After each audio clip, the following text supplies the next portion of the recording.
Hello, everyone. Welcome back to Music and Moonsalts. I am your host, Chris Bourdine, and joining me today, a very special guest.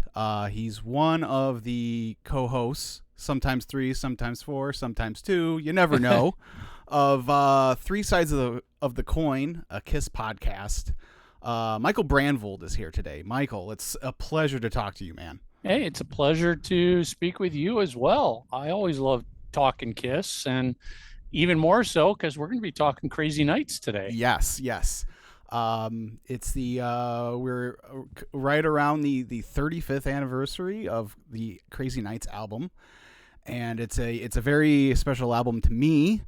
And I thought, who better than the guy who had a fan sign a copy of the Crazy Nights album at a convention one time. So I reached Yeah, out to Michael, and he was gracious enough to join me. So much appreciated. you bet. Thank you. Um, like I said, yeah. What is it? It's almost 10 years you guys have been doing Three Sides. December will be 10 years. Yeah, and I've been on. So I started listening right because I just saw your post that it was 8 years ago that you officially announced Mark as the permanent third co-host. And I probably started listening a little bit before that when he was just popping on to do the Spencer's segments. So it right around 8 years is how long I've been listening to the show. So, and I love it. So Thank you. yes.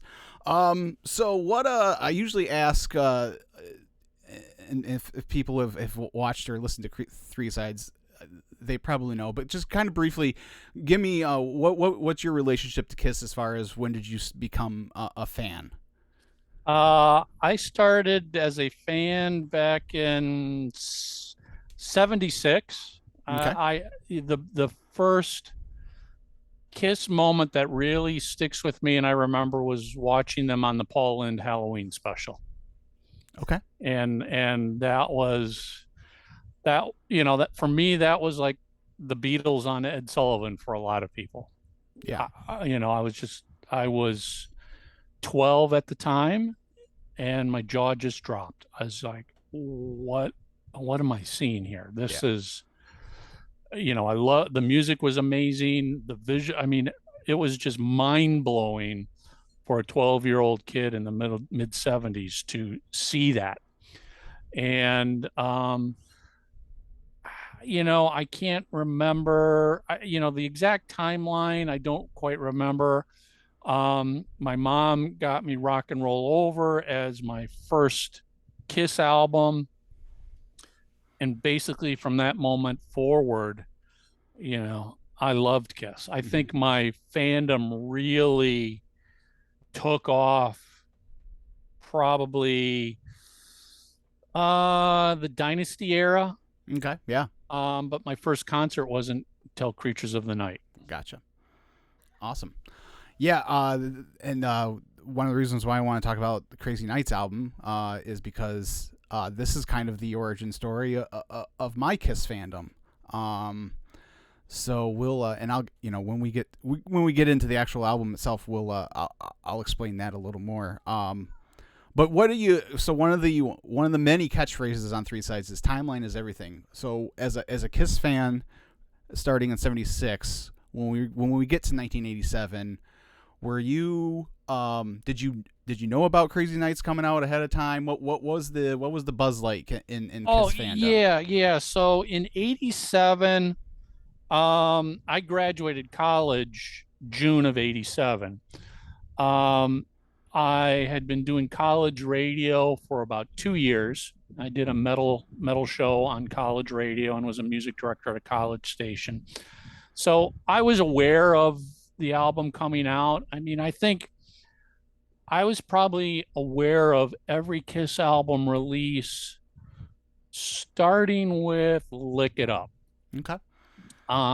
Prior to that, from solo albums all the way through Creatures, again, timeline's everything. There was no internet. Mm-hmm. So, unless you went into a record store and they had it written up on a wall of here's upcoming releases, or you caught some magazine article or something that listed upcoming releases, it wasn't through the 70s and even into the early 80s, it wasn't easy to get information like that. It wasn't just readily available. I distinctly remember like the Dynasty album.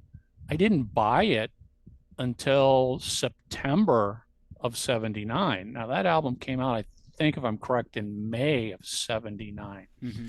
But I went to an in-store where I met the band in September of 79 and, bought an album to have them autograph it. And Unmasked, I remember walking by a Music Land and boy, there's this huge Kiss display of a new album I've never seen before in the window. Okay, new album, got to buy it. Elder, I might have known. I think I actually bought that right around the time it was released in November.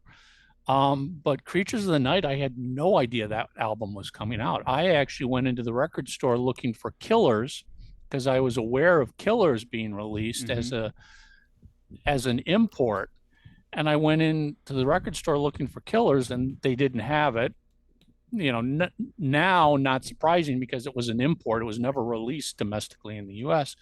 But and again, this would have been maybe October. Up on the wall in their new release section was this Kiss album I've never seen before. Part of that is really exciting. It's just like, what is that? Yeah. It's got the Kiss logo on it. It's got the Kiss guys on it. I've never seen this. Yeah. And, in that spur of the moment, you're like, oh my God, there's a new album. Buy it. Yeah. Lick It Up was when I remember, I think from Lick It Up on, I probably got every album release day or within a day or so of it, depending on what my schedule was. So Crazy Nights, I was definitely aware of it coming out. I remember buying it. I have, full memories at that point in time. Again, I graduated college in 87. So I was well aware of how things worked and operated and release dates and where to get information. And, right. I had a phone number for a Polygram rep that I could call and ask. And, so yeah, I have definite memories of Crazy Nights being released. Okay, awesome.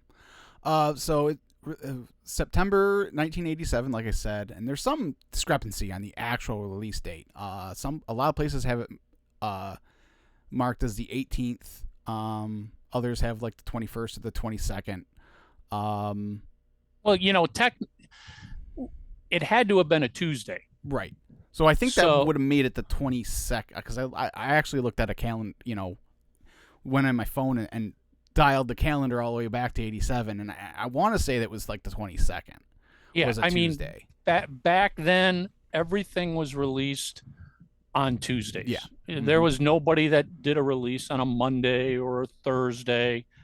Now, that's not to say that record stores didn't sneak them onto the shelves early or didn't get them out on time. Right. But the actual release date, the street date, would have always been a Tuesday back then. Yeah. Now it's for the most part Fridays, but that doesn't even matter. People can release music nowadays on any day they want. But back then it was just record labels and street date was always a Tuesday. Mm-hmm. Yeah. The 18th is my birthday, so I've always claimed it, even though it probably wasn't, because I think the 18th was a Friday. But anyways, and it continuing with the 18 theme, it peaked at number 18 on the Billboard 200, which is their highest of the 80s, which makes it all the more strange when you realize that it's their least represented album throughout, from this point on to current day. It's probably their least represented album of that era. Well, to some extent, I mean, they still will play Crazy Crazy Nights. That when they're rotating in and out 80s songs. Mm-hmm. Crazy Crazy Nights is one of the songs they rotate Tears Are Falling Mm-hmm. comes in there. Um, obviously Lick It Up. Um, but I think Crazy Nights as an album is probably one of the least fondly looked at Mm-hmm. albums. Yeah. Not necessarily by the band, but by a large number of fans. Yes. And a lot of that has to do with the production. Sure. Yep. And they hire Ron Nevison, who had success with Heart and Ozzy, just to name a couple, during this time in the mid '80s. And he was so, I mean, he was so in demand that's why they pretty much had to wait. They waited for him. Yeah. They didn't. 86 was the first year that there wasn't any kind of Kiss release. Yep. Since the first album came out, and they waited because they were waiting for him so they could do this album. And yeah, I think even they realize that the production is maybe a little too synthesized. I was flipping through the Behind the Mask book, the back of the back section where they go album by album, track by track, and I was looking at some quotes. Paul says, I think it's a bit plastic sounding. The material and what it could have been was better than what it turned out to be. And then Ron Nevison himself says, in hindsight, listening back, I think I used a little bit too much synthesizer on the album. In retrospect, I would have mixed down the synthesizers a little bit more. True. But, again, to the timeline is everything. That's what hard rock was sounding like at that point in time. It was not out of place at all for that time in music. You mentioned Ozzy, you mentioned Heart. Obviously, you've got Def Leppard, you've got Bon Jovi. Every hard rock metal band. I mean, even Judas Priest. That's when Turbo dropped. That was completely what was happening back then. It wasn't like they were doing something completely unique. Now, if you just looked at it in comparison to the Kiss catalog, sure, it was different than the Kiss catalog material, but musically, it fit in perfectly at that time. Yeah, for sure. I mean, you talk about just the month before, in August of '87, both Hysteria and talk about Kiss trying to keep up. Aerosmith was in the middle of their comeback, and Permanent Vacation came out the month before in August of '87, and that's got a lot of keyboards on that album too. So yeah, it's definitely what was going on at the time. And Gene's not real fond of this time either. He says, we just became what we looked like in the videos. Silly. Not as good as Bon Jovi, not as good as Poison. They were better versions of what we did. Better looking guys, younger and thinner, who wrote better songs in that pop vein. Well, Gene's not the one who should be talking about what happened during the 80s or even around 87, because, if you study history, Gene checked out of the band from basically post Lick It Up to Revenge. Yes, he was there touring to some extent. He may or not have been there recording. His songwriting up to Crazy Nights, in my opinion, left a lot to be desired. And let's be honest, he looked terrible. He and that is some extent because he's spent his whole life being a demonic monster playing a character, and when you remove the makeup from Gene, he doesn't know what to do. Yeah. Paul, on the other hand, you take the makeup off of Paul and you've got Paul Stanley during the 80s. He's just acting like a rock star with or without makeup. Yeah. So, Gene had checked out completely. I mean, anybody who's a fan of 80s Kiss knows, for lack of a better term, those are all Paul Stanley solo albums with a Kiss logo on it. I mean, he was recording what he wanted to do. He was left in charge of Kiss. He was the one responsible for Kiss staying active, being alive, keeping them afloat. um, his partner of over a decade completely checked out from the band. Yeah. So it's not any surprise that you get an album like Crazy Nights, because that's Paul Stanley. Crazy Nights is Paul Stanley. That's who he is. I mean, go back and listen to his 78 solo album. Yeah. That's Paul Stanley. So,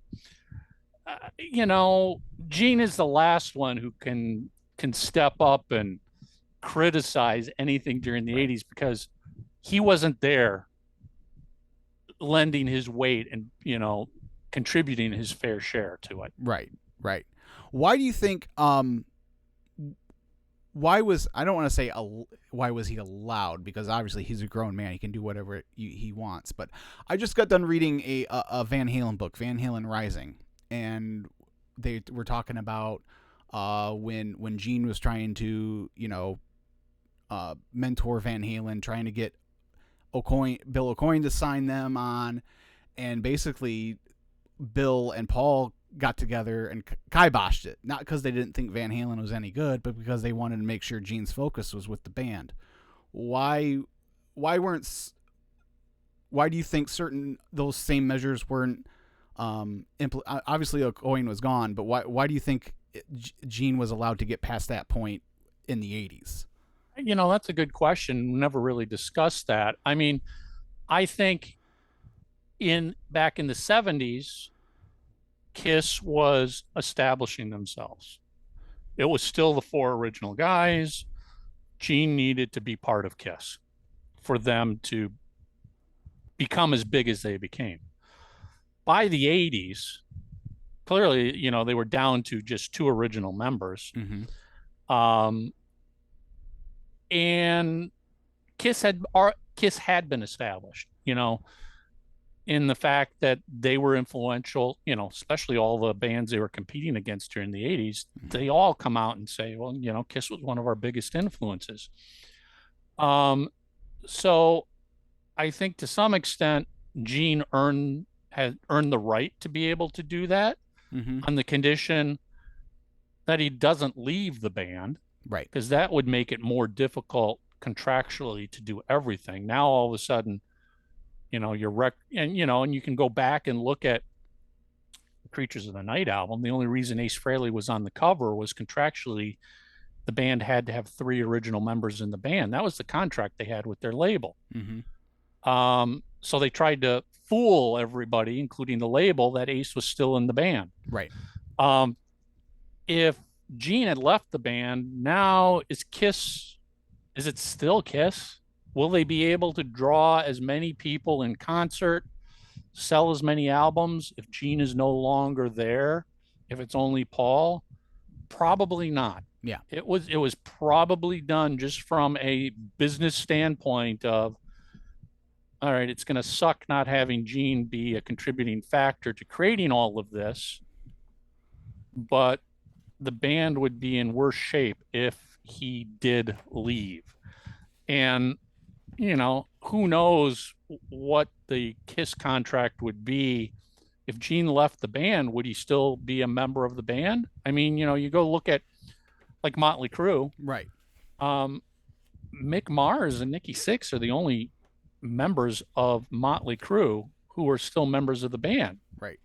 Vince and Tommy are hired employees. musicians at this. Now, granted, they're well paid. Oh, for sure. But even when Ace and Peter came back for the reunion tour, they weren't band members. They were paid. They were paid employees. And would Gene be giving? If Gene quit, would he be giving up his stake in Kiss? Yeah, maybe. You'd have to think so. Yeah, that's a very good point. Is there anything else, big picture that we should talk about before we kind of dive in and go track by track here? Not really. I mean, I think people just have to keep in mind during the 80s, Kiss was successful. I mean, I think by all estimates, they sold 10 million albums just in the 80s without makeup, which is nothing to sneeze at. but they really needed to do an album tour almost every year to financially survive Mm-hmm. as a band during the 80s. It was, they weren't comfortable where they could not worry about it. Yeah. They had to record because the business back then was you record an album, you get a big advance from the label Yeah. to go record that album. You go on tour, you get a big advance to go on tour. You're selling tour merchandise. So they needed to do all of that during the 80s. And I think Paul Stanley, again, around 87, Gene is still not back in the band. Mm-hmm. Like I said, he doesn't really come back until 92 when, and we've had Larry Mazer on who Yes. managed Kiss during that time. He basically, one of his main conditions for Gene, for him to manage the band, was you're coming back and you're going to be Gene Simmons and you're fully committed to the band. And, thankfully he did. And we got an incredible album out of Revenge. But 87, it was still Paul. Yeah. I mean, you got to remember that was also when Paul went out and did his solo tour. Mm-hmm. Paul Stanley of Kiss goes out and does a solo tour. Why? Probably, I mean, obviously it was for him to have fun playing the material he can't do in Kiss, but it might have also played a role in saying, hey, Gene, see, I can do this. Yeah. I can go out and do a tour. Now, granted, he played clubs. He wasn't playing arenas. But, Gene, I could easily just say Kiss is over and Paul Stanley is going to continue and be successful. Mm-hmm. What's Gene Simmons going to do? His Right. movie career didn't get off the ground at all. No. And Gene didn't have any solo material during the 80s. Mm-mm. And again, he kind of stuck out like a sore thumb. I mean, especially at Asylum, he just wasn't comfortable. Yeah. Gene Simmons isn't the front man babe magnet, so to speak, Right. that 80s touring rock metal bands had to have. Paul Stanley was. Yes. Gene Simmons wasn't. Yep. I would agree with that. So, all right. Well, let's go ahead. Let's talk about the songs on this album. Side one. We start off with what's essentially the title track, "Crazy Crazy Nights." A really big hit over in the UK for them. In fact, their highest, it's tied with "God Gave Rock and Roll to You" too as their highest charting single in the UK. Top 10 in a couple other countries over in Europe. Just really good big song for them overseas. Yeah. Crazy Crazy Nights to me is as much an anthem as Rock and Roll All Night is. Mm-hmm. It is a Kiss anthem, especially if you take the time to read the lyrics, listen to the lyrics about what's being said. I mean, that's just, it's a pump you up. It's a feel good, fist in the air. Don't take any crap from anybody. Great anthemic song. Mm-hmm. Yeah, I agree. Now, so I mentioned that the songs from this album was part of my Kiss origin story. It's really this video. It's all three videos from this album, but it's this one specifically. So sometime in the next, in '88, they released that VHS with the three videos. My dad is a fan. That's kind of how I got into him. And he had that VHS, and I remember the closing moments of the Crazy Crazy Nights video where Paul steps out and he's walking on the hands of fans the fans. Are whole. Yep. And at 2.5 years old or whatever I was when that came out, it hooked me. I thought that was the coolest thing I'd ever seen. And it probably was at 2.5, 3 years old. But yeah, I mean, and again, it just fits with the lyrics of that song. Mm-hmm. We're a million strong. You are my people. Mm-hmm. It's it's a great song because if you really listen to it and you're a diehard Kiss fan, you can feel the connection. The song is written about you Mm-hmm. as a fan. You know, you're my people. We're strong. Yep. Nobody's going to defeat us. Um, you know, there's how can you not feel good? How can you not smile, pump your fist in the air listening to that song? You know, and ultimately that's always to me what Kiss has been about. It's a good time band. It's not a band that sings about depression and Mm-hmm. things sucking in life. And you know, that's why to me Carnival of Souls is just a piece of crap. I agree. That is not what Kiss is about musically. They Yep. could be great songs, it could be great performances and even great lyrics, but Kiss is a band that's rock and roll all night, shout it out loud, crazy, crazy nights.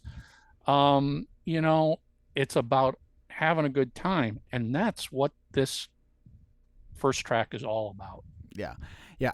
I'm no fan of The Elder, but if you give me the choice, I have to listen to either The Elder or Carnival of Souls. I'm going to choose The Elder 100 times out of Oh, 100. every time, every time. There's nothing that makes me smile and feel good about Carnival of Souls. Absolutely nothing. It, you know, again, I mean, that's what that was them trying to be grunge, and grunge was all anti Mm-hmm. Kiss.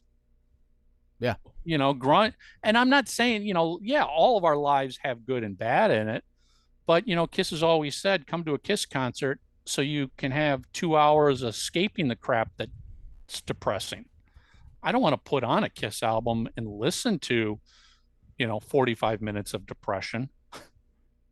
Yeah. Yep. I couldn't say it better myself. Uh, Next song, "I'll Fight Hell to Hold You." This is one of the ones where the keyboards and synthesizers are really noticeable. Um, but I really like this song. I love the drum fills that Eric Carr is playing going into the choruses. It's kind of reminiscent of Creatures of the Night in a way. The way the just the do do do do do do. Um, so yeah, I like the song a lot. You know, I do too, and basically it's what it is the whole album for me is like that because the previous albums, Asylum and Animalize, they didn't have producers. Yeah. They were self-produced. Yes. You know, they might say produced by Paul Stanley and Gene Simmons, but for the most part, they were produced by Paul Stanley, giving Gene Simmons credit.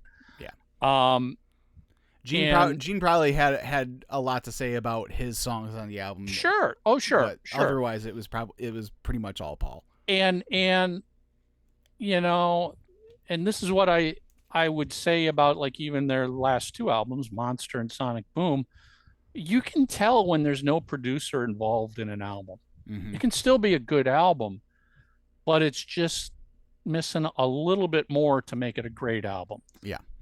That producer's role to change things a little bit sonically, bring it all together, tweak the lyrics. Um, that's a producer's role. And post Lick It Up, this was the first album where I was like, and believe me, I think Asylum is probably the most underrated Mm-hmm. Kiss album out there. But Crazy Nights, I was like, oh wow, this finally sounds entirely like an album. Yeah. The production is great, the drums are great, the guitars are great, the lyrics are great, the vocals are great. Everything has been tweaked that little bit more to make it perfect. Mm-hmm. And that to me, that's the consistent theme running through this entire album is, you know, when this dropped, I was like, okay, this feels like a band effort. Yes. Especially when you keep in mind, you know, from Lick It Up to Animalize to Asylum, the rotating guitar players they had, you know, there was a lot of change going on. This was like coming out of Asylum, this was the first time there wasn't change Yeah. happening. Yeah, that's a really good point. This is we finally have a lineup solidified for the first time in what feels like forever. Yeah, I mean, yes, Bruce was on Asylum, but every other album was a one, Vinny on Look It Up. Okay, Vinny's gone on Animalize. It's Mark St. John. Mark St. John's gone. Bruce Kulick's back, coming in for Asylum. And you're sort of like, okay, are we going to get another guitar player? Is this the yearly guitar player change, or is Kiss settled in? And thankfully, they settled in with Mm-hmm. Bruce Kulick. And I feel like Crazy Nights as an album was also the first album where Bruce Kulick felt more like he was part of the band. Yes. Yeah. Yeah, I think he's got a couple co-writes on the album. Yeah, he definitely plays a bigger role in the creation of the album. It seems like. Yep. And then we get 3 Paul songs in a row to kick off the album, which just reiterates the point of how Paul heavy this era was. Bang Bang You. This is one of the songs that they did play on the tour from the album. And a familiar Paul wrote a lot with Desmond Child in the 80s, and he helps him out on this one. Kind of a cheeky song, but I like it. I think it's a good one. Oh, you could yeah, definitely hear the this was the one where you're like, oh, okay, this is the Def Leppard song. This is the song a lot of fans are like, oh my God, these are just terrible lyrics. And I'm just like, no, they don't. It felt just perfect in the mid to late 80s, this type of song. I mean, I always use as my illustration, the corniest lyric is Gene's Burn Bitch Burn. I mean, Oh, it was yeah. just, I mean, and actually prior to Crazy Nights, it just felt like Gene was just crapping out lyrics. It's just like Paul said, okay, Gene, I need a song from you. And Gene's like, okay, give me 5 minutes. All right, here you go. Here's my song. I'm done. I've got a movie audition to go to. Mm-hmm. There was no effort. It felt like, to some extent, and maybe it's because there was a producer forcing rewrites and edits, but it felt like Crazy Nights, we at least had Gene a bit more focused. Yeah, that's another thing that I found out. Find Nevison has said is that Paul would presented him with like 8, 9, 10 songs, or a very small, the best of the best that he had at the Right. time, whereas Gene sent him like 20 to 25 songs of varying quality, Yep. and Yep. he was definitely quality over or quantity over quality at the time. Yep. Yep. But we get some of that quality because we finally get some Gene here on the album. No, no, no. Is next, and it's a Gene song. I try and find the wrestling connection when I'm doing these albums, and this is the first song that Chris Jericho's 80s Kiss cover band put out. Okay, interesting. Yeah, Was the No, No, No.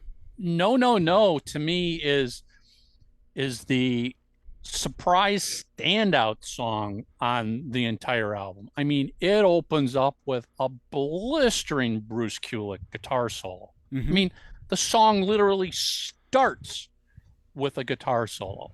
And I was just like, that's so unlike Kiss. That's Mm-hmm. so not natural for most bands to just start with a guitar solo. And, Bruce Kulick's new to the band, but damn, he stepped up and, solidified his position. It's like, oh man, you hats off, Bruce. I mean, that was a great solo to open a song with. Yeah, I don't know if it's because he's a replacement member, or the third replacement guitar player, but he doesn't get talked about nearly enough, I don't think, when you're talking about the guitar players of the 80s. I'm not, I wouldn't say put him up there with Eddie or anything like that, or Randy, but like Cece and Richie, and Well, Bruce is. This doesn't take away from Bruce's skill or ability, but Bruce was a perfect guitar player for Kiss because he had no intention of overshadowing Gene and Paul. That's true. That's true. Kiss in the 80s is Gene Simmons and Paul Stanley. And, that was the problem they had with Vinnie Vincent, is Vinnie Vincent wanted to get out in front of those two guys and overshadow them. He wanted the spotlight. It's like, you don't get that. This is not your band. This is Gene and Paul's band. They are the leaders. For the most part, that's who people are coming to see. And Bruce fit in very nicely. He didn't rock the boat. He didn't shake things up. He was a quiet, unassuming person that was always there, always dependable. So it would have been different if Bruce was a founding member of the band. When you look back at other 80s bands, when he's competing against the CCs and the Warren DeMartinis and the Richie Sambors, I mean, those guys were equal members of the band. So they had a stake, they had a position, they could be out in forefront. Bruce was, you play good, and then you step back. Yeah, that's a good point. That's a very good point. We get back-to-back Gene songs here. Hell or High Water is the second Gene song on the album. I think this is a really good song too. I think Gene's like my hot take is I think Gene's 80s output is better than what the perception, with the exception to Animalize, and most of Hot in the Shade. But I think his Lick It Up songs are really good. I like his stuff on Asylum quite a bit. And I think all his songs on Crazy Nights and of course Revenge are killer songs. Yeah, I agree. I mean, from Lick It Up was great. Animalize was come back. Crazy Nights, that was one of the first. I still remember this. One of my first memories of listening to Crazy Nights was like, oh wow, it really sounds like Gene is back. Vocals are more singing, not growling vocals. Songwriting I liked much better. Again, that was my take on Gene throughout the whole Crazy Nights album, was like, okay, he doesn't feel like he just ran in real quick, recorded a vocal, tried to act demon-esque, and then ran out again. It feels like he was a bit more involved with this album. His vocals just are much better on Crazy Nights. Now, maybe that's because there's more processing and more effects on them. I don't care. I mean, as we've always said on Three Sides of the Coin, at the end of the day, it's the song that matters. What it takes to get a great song, I don't care. I just want a great song. Yeah.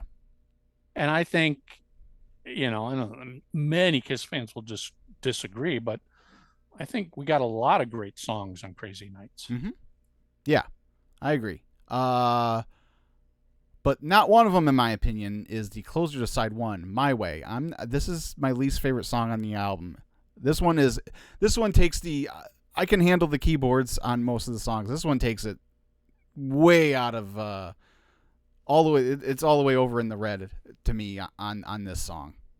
This is the song that this is a song that people either love or hate. And I love it, again, more for the lyrical content. Yeah. This isn't an anthem, so to speak, but this is a declaration. Flip off people who are telling you to do it their way, that you're doing it wrong, that you can't do it. Do it my way. I'm doing it my way, and I'm proud of doing it my way. And at least for me, a big part of Kiss has always been the inspirational lyrics. The lyrics that, unless you pay attention, you don't realize you're listening to them saying stuff. That's a consistent theme through Kiss all through the years, is don't listen to what people tell you to do. Do what you want to do. Yeah. Do it your way. Do what you think, what makes you happy, what you love. And I think that's great. More bands need to say that, because even when you don't pay attention to the lyrics, I think if you listen to those songs over and over and over and over again, they're seeping into your subconscious. Yeah. Yeah, no, I can see that. I can see that for sure. Side 2 kicks off when your walls come down. They actually, I guess, played this early on in the tour. It didn't last long in the set. But I thought it's a good way to kick off the second side of the album. Just another good rockin' tune on the Crazy Nights album. Completely agree. I got no issues with when your walls come down. Yeah. And then we get to the big video, Reason to Live, the prerequisite power ballad in the 80s. This is really the first time they've really tried that, though, in the non-makeup era. Because there wasn't one on Asylum or Animalize. Million to One is borderline on Lick It Up, but not like this. Yeah, they, meaning the band and the record label, really tried hard to make this album explode. Mm-hmm. I mean, I think it's double platinum, which isn't anything to sneeze at. Yeah. But at the time when, you've got Bon Jovi and Def Leppard and other people selling 10 million plus, which is what they were hoping to achieve with this, it can be seen as a failure. But yeah, Reason to Live was their, we're bankrolling on this one. Mm-hmm. This is gonna cross over, because that's what those power ballads were intending to do during the 80s. It's like it crosses you from rock over to adult contemporary mainstream radio. Mm-hmm. And it's as good as anything that was being released at the time. I think the problem, Kiss has always had this problem, and will always have this problem, it's Kiss. Yeah. Nobody's going to take Kiss seriously. Yeah. They're never going to be seen by the general population as a serious band. It's the band that sticks out their tongue and spits blood and has a ton of pyro on stage.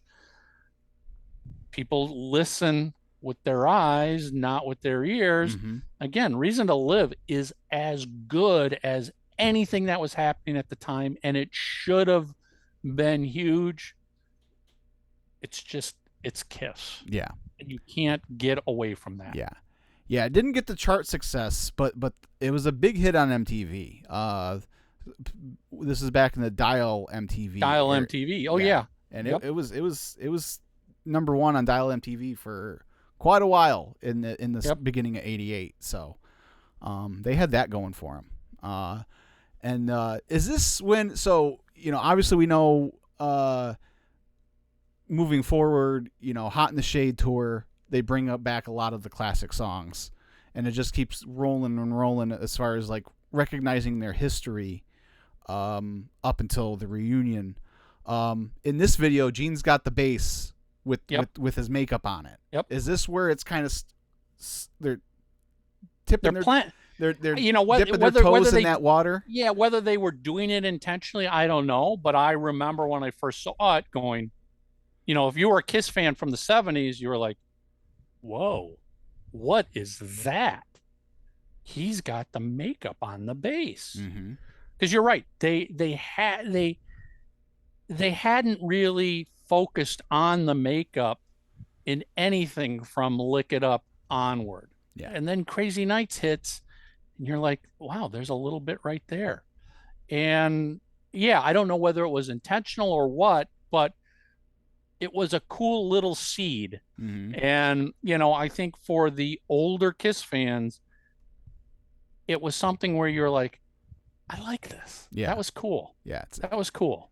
An Easter egg is, I think, what they so call to it speak. in Yeah. the, when you're talking about like the Marvel movies and stuff like that. So yeah. And then like the Porsche in the video was actually Paul's, and it was given to him by Gene as like hey, sorry I haven't been around. Here's a Porsche. Yeah, exactly. The next song, "Good Girl Gone Bad." I think this is my favorite. This is my favorite Gene song on the album. I would agree. I love this Gene song. I I think it's just great lyrics, great vocals.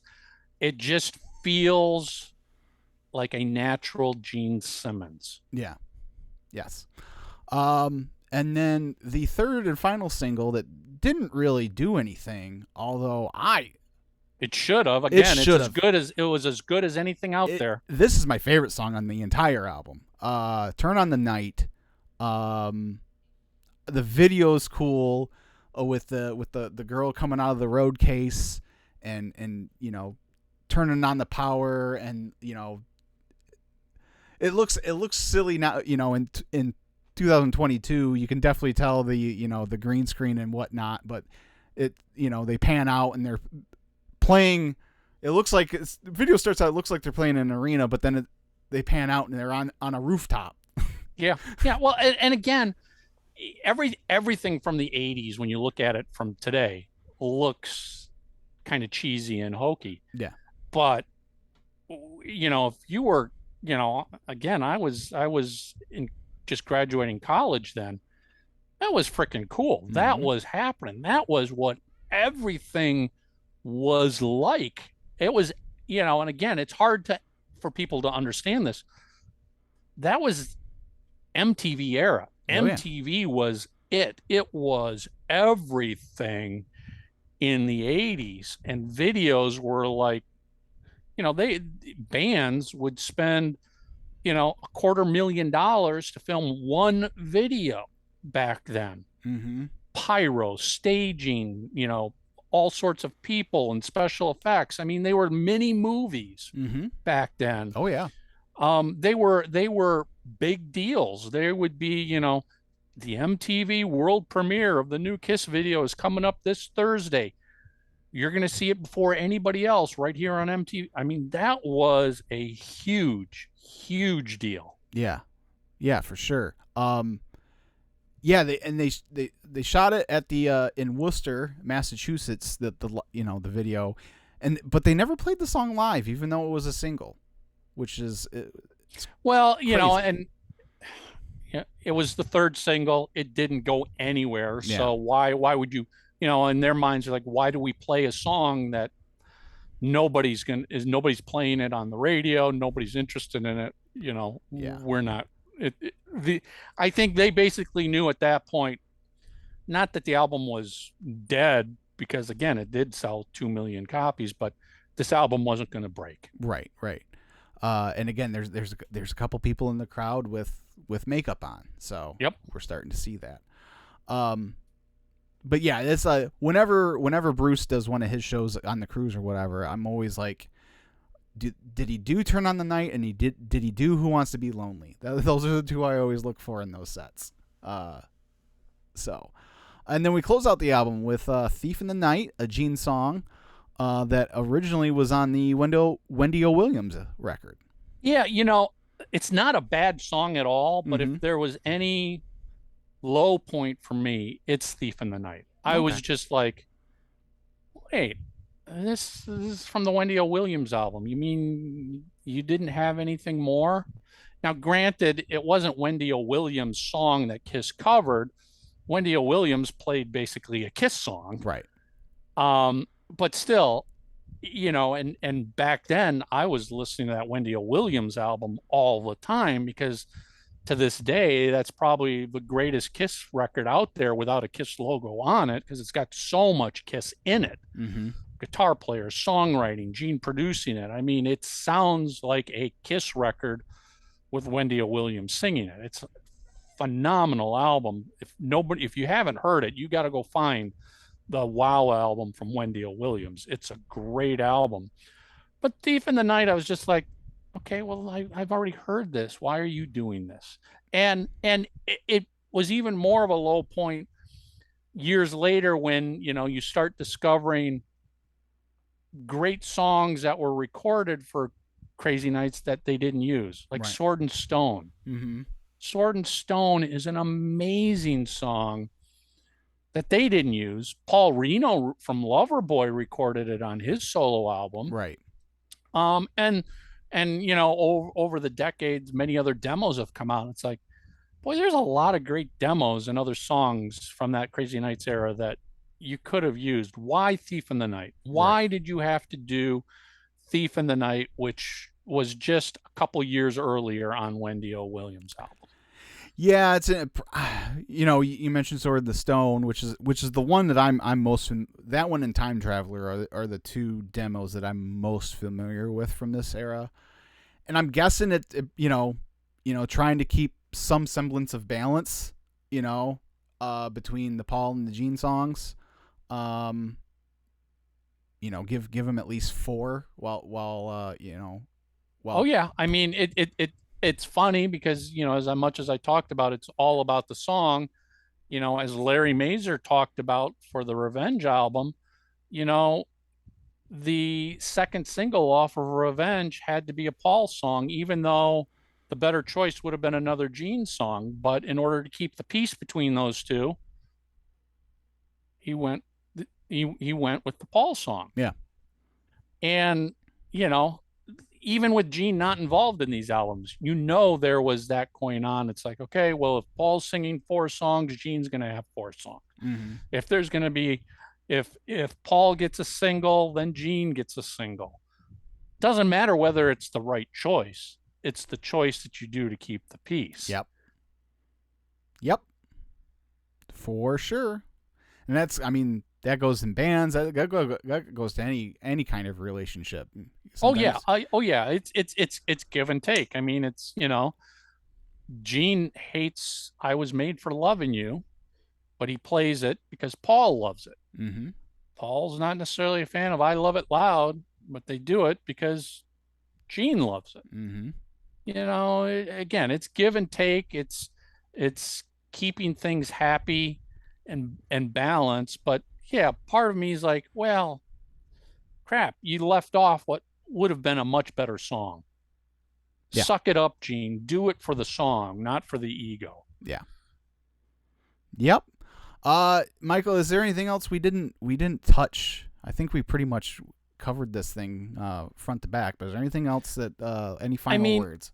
The only thing I would add is the album for me is like one of my top 3 Kiss albums, easily.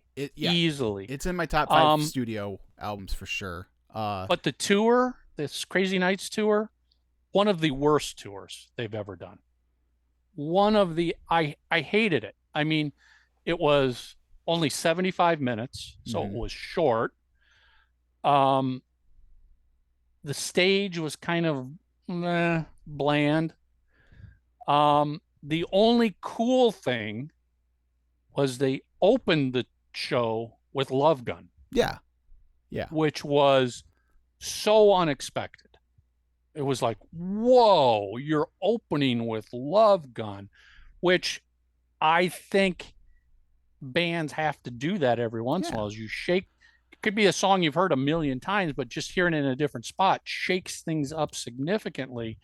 But the tour itself, the set, the length of it, just was boring. It felt like, to me, as somebody who'd seen, my first tour was Creatures of the Night, and I'd seen every tour up to and past then. The Crazy Nights tour felt like they were going through the motions. Mm-hmm. It was just like, let's just get this done and over with and on. I do feel visually the band members looked better. Mm-hmm. We all know the Asylum look was, again, timeline's everything. Everybody was doing it back then, but that was still crazy and off the wall. And Lick It Up was them trying to be Mad Max. And Crazy Nights felt like, at least for Paul, he was becoming more just Paul. Mm-hmm. He was just Paul. He was comfortable doing what he was doing. Yeah. Mm-hmm. Yeah. I think they all look pretty good. It was the crazy stage costumes had toned down. Although I got to say, Bruce and his suits were a little odd, but it is what it is. Yeah. But they looked better. Again, it just felt like geez, it's only a 75-minute set. I mean, you couldn't even do 90 minutes. Yeah. Yeah, You know, that's that's 15 more minutes. You could have done 3 or 4 more songs easily. easily. Yeah. Um, yeah, I felt like they just wanted to get off the stage almost. Mm-hmm. Yeah.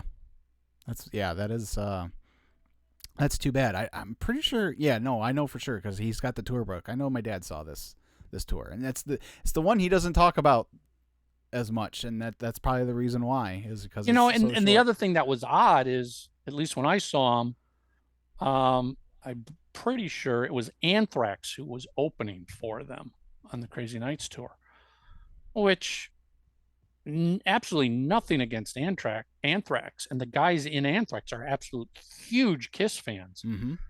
But talk about two bands that didn't musically fit. Right. You've got Kiss out promoting their heavy keyboard album, and you've got Anthrax, which is basically a thrash band. Yeah. It's like, whoa, this is just day and night. Yeah. That seems like a recipe for disaster. I mean, you know, it worked, but it just was like, you know, and maybe it was Kiss saying, well, we want to try and pull some of their fans in and show them what we're capable of doing. But, you know, back then I would have much rather had, you know, a Black and Blue open for them, or, you know, Crocus, or see Wasp again. Especially with Black and Blue, when you consider that, you know, part of the reason why Gene was absent so much is he was producing. Exactly. I mean, musically, those bands would have fit much more naturally. Yeah. Well, Michael, this has been like I said, it's been such a thrill for me as a fan of Three Sides to have you on today to talk about Kiss. You guys got a lot going on, you know, not just the podcast itself, but you guys got a Cameo and you have an Alexa app, so kind of. Oh yeah, you know, we've always looked at what more can we do than just being a podcast. Let's do a radio station. Let's do Cameo videos. Let's, you know, whatever the next thing is.